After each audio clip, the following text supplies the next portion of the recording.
నిర్మల్ జిల్లాలో భారీగా chloral hydrate alprazolam పట్టుబడింది. ద్వారకానగర్, శాంతినగర్లో ఎక్సైజ్ టాస్క్ ఫోర్స్ అధికారులు తనిఖీలు చేపట్టారు.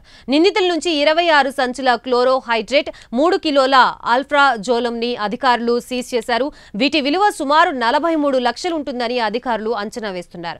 పోలీసులు నిందితుల్ని అదుపులోకి తీసుకుని కేసు నమోదు చేశారు.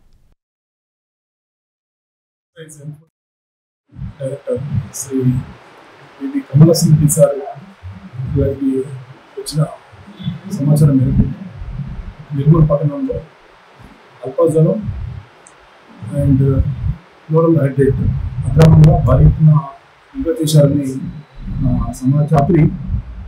ద్వారకానగర్ ఏరియాలో గంధం శ్రీనివాస్ గౌడ్ అనే అతని ఇంటికి సెర్చ్ చేసినప్పుడు అక్కడ 3.3 kgs అల్పాజలం దొరికింది. అతన్ని ప్రశ్నించినప్పుడు అతను శాంతినగర్లో ఒక గోడౌన్లో